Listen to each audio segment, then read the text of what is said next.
Assalamualaikum warahmatullahi wabarakatuh. Sebenarnya perkenalkan, nama saya Rosa Fitri dari kuliah ini jurusan Teknik Elektro, program studi D4 Teknik Elektronika. Di sini saya akan menjelaskan mengenai mini project untuk memenuhi mata kuliah Embedded System dengan judul Sistem Smart Wireless Nurse Call pada rumah sakit berbasis ESP MES. Alasan saya memilih project ini karena rumah sakit itu merupakan suatu institusi pelayanan kesehatan di mana fasilitas yang ada di dalam rumah sakit itu harus didesain untuk mempermudah baik itu bagi tenaga kerja, pasien maupun keluarga pasien. Nah, pemaksimalan dalam pemberian pelayanan ini agar semakin cepat dan tanggap itu menggunakan sistem pemanggil perawat atau biasa disebut dengan nurse call system. Nah, nurse call system ini nantinya akan terpasang pada setiap ruangan di kamar rumah sakit dengan menggunakan teknologi wireless. Di sini kita menggunakan wireless karena microcontroller yang kita gunakan adalah ESP32. Maka dari itu tidak perlu menggunakan kabel lagi. Karena penggunaan kabel ini tidak efektif, mengingat biaya yang diperlukan itu sangat besar. Karena jika dari ruangan dari perawat itu kemudian disalurkan ke seluruh ruangan yang ada di rumah sakit, maka dari itu akan membutuhkan kabel yang sangat panjang dan biaya perawatannya pun juga tidak murah. Maka dari itu sistem yang kita buat ini menggunakan sistem wireless dengan microcontroller yang digunakan yaitu ESP32. Berikut alat yang sudah saya rancang, di mana di sini terdiri dari dua buah ESP32 yang diibaratkan ESP1 itu merupakan ruangan 1 dan ESP2 ini adalah ruangan 2. Kenapa di sini kita tidak menggunakan kabel yang terhubung? Karena kembali lagi seperti yang saya jelaskan tadi bahwa ESP ini akan terkomunikasi dengan sistem atau metode dari ESP MES. Nah, prinsip kerja dari sistem ini ketika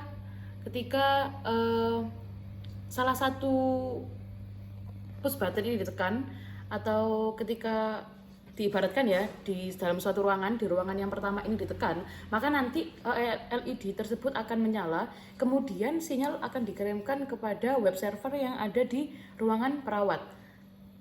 Kemudian sama halnya dengan ruangan yang kedua, ketika ruangan kedua push buttonnya ditekan, maka nanti LED-nya akan menyala, lalu akan terkirim sinyal dan nantinya akan masuk kepada web yang ada di ruangan perawat, seperti itu.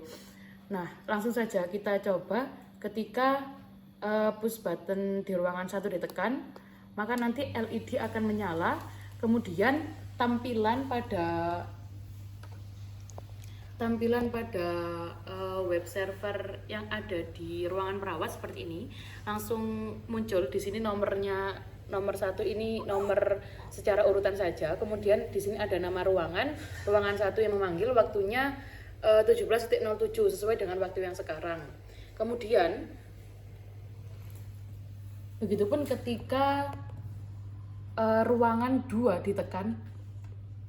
Ketika ruangan 2 ditekan, maka nanti akan muncul LED-nya akan menyala. Kemudian pada ruangan perawat juga akan muncul nomor yang kedua, nama ruangan 2, waktunya sama karena kita memencetnya secara bersamaan seperti itu. Nah, di sini waktunya itu waktu ini itu ada karena kita menggunakan real time. Jadi ketika dipencet, maka nanti akan langsung terhubung kepada web yang ada di ruangan perawat secara real time. Nah, cukup sekian pembahasan dari saya. Apabila ada kurang lebihnya saya mohon maaf. Terima kasih. Wassalamualaikum warahmatullahi wabarakatuh.